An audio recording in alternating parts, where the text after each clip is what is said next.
Si Alice Guo.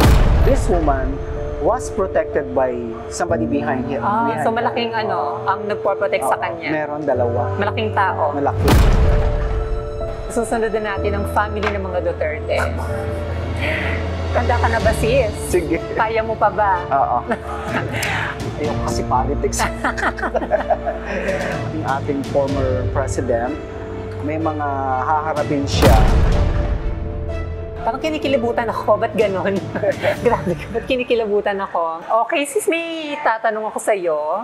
At paparid ko, tignan mo kung ano makikita mo. Okay? Sa mga Sige, itatanong try natin. ko. Ha? Oo. Dahil ikaw ay tinaguri ang number 1. Diba? Celebrity psychic. Okay. Umaasa ang mga taong bayan. Dahil sa kang legit. Diba? Okay. Ang next po natin ay si Alice Guo. Ano nakikita mo ngayon kay Alice Guo? Dahil na-captured na yung kapatid niya na si Sheila Guo and then si Cassandra Ong. Ano namang susunod na mangyayari? Mahuhuli ba siya? Makikita ba siya? Eto medyo may katagalan na. So baka mamatay ang balita. May hirapan. So may hirapan ng Usang mamatay ang issue. Mapapalitan ng ibang issue. Or matatabunan. Matatabunan. Pero sana makapture. Pero ang nakikita ko, this lady or this woman was protected by somebody behind him. So malaking ang nagpo-protect sa kanya. Meron dalawa. Malaking tao. Malaki. About kay VP Sara Duterte. Ayan, maraming may gustong niyan, makaalam. Sis. Tinula ko na yan, di ba sabi ko sa inyo, aalis siya sa niya. Di ba sinabi ko na yan eh. So ngayon tingnan natin ulit ngayon. About kay VP Sara. Naku, ang dami nakaano sa kanya ngayong plano. Lalaban siya. Pero may case pa rin haharapin. Hindi ko alam kung ano to na maaring harapin niya. Pero lalaban siya. Sabihin lalaban. Sa pagtakbo ng susunod na ng ating susunod na presidente, sa mas higher position. Isa siya sa maaring lumaban o tumakbo. Nga lang, ang naanong ko lang dito, ang sitwasyon niya ngayon kasi parang yung yung gulo na nakikita ko by next year. Hindi ako kung ano tong gulo. Parang kinikilibutan ako. Ba't ganon? Grabe ka. Ba't kinikilabutan ako? Medyo magulo ang next year, lalo sa takbo ng election natin. Pero kasi sa card ko, palaban talaga siya. Hindi siya talaga susuko at meron siyang gagawin na parang malaking issue sa taon na ito na maaring, hindi ko alam kung laban sa kasi politics. Magugulat na lang kayo kasi merong bago siyang gagawin na magiging parang atensyon. Okay. No? Na magiging parang usap-usapan. So yun ang aabangan natin. Kung ano yan. Pero may case akong nakikita na ang gumagawa naman ito parang parang grupo na parang iniipit o yun ang gusto niya mangyari. Parang case yun na ibinibigay sa kanya. Pero sa palagay ko, malulusutan niya rin. Okay. Okay, next. Dahil po napag-uusapan na natin ang Duterte, susunod na natin ang family ng mga Duterte. Kanda ka na ba, sis? Sige. Kaya mo pa ba? Oo. Masyadong mainit ang mga Duterte ngayon, sis. Meron bang mapaparusahan sa kanila, sa pamilya ng Duterte? Dahil ang daming kasong inaano sa kanila. May mga dalawang matitinding case na justice na to, no? Sabihin talaga 4 pa nga ang lumalabas sa card. Pero kasi nasa politics pa rin eh. May nakikita pa rin akong Duterte is still in the politics, is still in the government. Hindi mawawala. Hindi mawawala. Ang lakas kasi nila sa yung masa na tinatawag. Yung ang akap ng masa talaga. Masyadong naniwala talaga ito.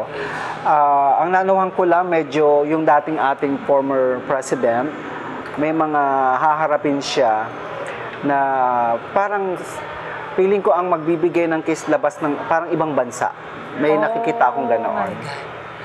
So, pero parang feeling ko maayos din eh. Wala akong makitang madidiin pa rin. Parang may case o case lang. Hanggang ganun lang. that's the game of our government. O ayaw mo lang sabihin, sis. Ang totoo. Charing. Kasi ayoko makiusap. Naniniwala kasi yung alam mo, ayaw mo lang sabihin. Charing. Okay, next. Dahil ituloy-tuloy na natin to, sis. Dahil politics ang pinag-uusapan natin. Hindi pa sa inaaboy natin ang politics. Oh. Next natin is mga Marcos. Ay. May mga elemento ng paulit-ulit kong inuulit yan sa, kung papasinin nyo doon pa lang kay Aiko Melendez sa vlog niya, sinabi ko, merong isang personalidad ng isang babae ang gustong magtanggal sa kanya o mag-dethrone sa kanyang posisyon. Babae. Pero, oo, babae pa rin ang paulit-ulit kong sasabihin. Pero hindi ako sigurado kung sino. Nasabi ko na yan. Magkakagulo, nangyari naman yun, sabi ni Aiko, nagkagulo. Mawawala yung titawag nilang unity. Nangyari rin naman yun. Kung papansinin nyo, balikan nyo ho yun. Kasi kahit si Aiko makakapagsabi, ako nagsabi na, magkakagulo sa impluensya rin ng isang babae. O kaya, dahil nga, merong mga grupo o elemento na patalsikin talaga. Ang kagandahan lang sa nakikita ko, malulusutan ng ating nung kaupo ngayon, pwedeng matapos. Okay. Sana matapos kasi ang nakikita ko rito, hindi titigil ang devil card. Isabihin, malakas ang impluensya na ouster of the president. Okay. Na pwedeng mangyari na 2025 yung gulo na yon after the election o bago mag-election. Pero sana baka ang ko after ng election may mga something na medyo maano ang gobyerno. Pero the wheel of fortune niya kasi is mabuo niya talaga ang termino niya. Yun ang dasal ko, matapos. Sana mapagbigyan at matapos sana muna. Naman. No? Ay, grabe ang bigat nun, sabi. So, ito na, last na, pinakahuli, sis. Kaya pa ba ulit? Makukulong na tayo, girl. Hindi naman kasi, di ba, yung mga viewers natin, yun ang mga gusto naman nilang malaman eh. Last na, sa mga Aquino, makakabalik pa ba ang Aquino sa politics? Aquino? Parang feeling ko. Parang kinakabahan ako. Mabalik si Chris. Si Chris. May nakita akong pagbabalik. Pero Aquino, may dalawang magta-try. Okay. May dalawa. No? May dalawa akong nakikita na may papasok naman. Pero hindi naman ganun kataas. Okay. No? Pero magulo pa rin ang papel nila eh. So, mahihirapan pa din. Mahihirapan pa rin. Na. Pero may dalawang magta-try. Sana makalusot yung dalawang yan. Okay. Ayun, grabe. Ikaw, may pahabol na tanong ang ating audience? Yes. Baka meron pa pong gusto itanong si Miss Beverly. Dahil meron tayong bisita. Si Miss Beverly Salvien. Ako kahit na sino, basta tayo ay matahimik at progressive. Okay lang ako kahit sino. Tama.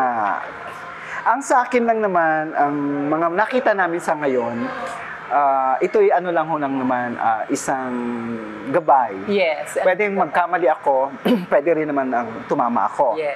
Higit pa rin ho natin paniwalaan ang Diyos, ang higit na higit siya sa lahat. Yes. Siyempre, ang dasal ko lang sana, magkaisa, magtulungan ang bawat Pilipino. Tama. Para sa ikaunlad na rin ng ating bansa. Nga lang ang problema, wala naman sa bawat isa eh. Minsan nasa gobyerno ang problema. No? Sana, kasi may mga pinangako sila, sa akin maaaring hindi ko na maranasan ko ano man yung mga susunod pang mga, kasi ang gusto ko, ang mga kabataan ang siyang makaramdam noon. Yes. Yung magandang balang araw, talaga. na magandang Pilipinas na ang makita nila. Yun lang dasal ko talaga. Ang makilala ang Pilipinas na maunlad na bansa.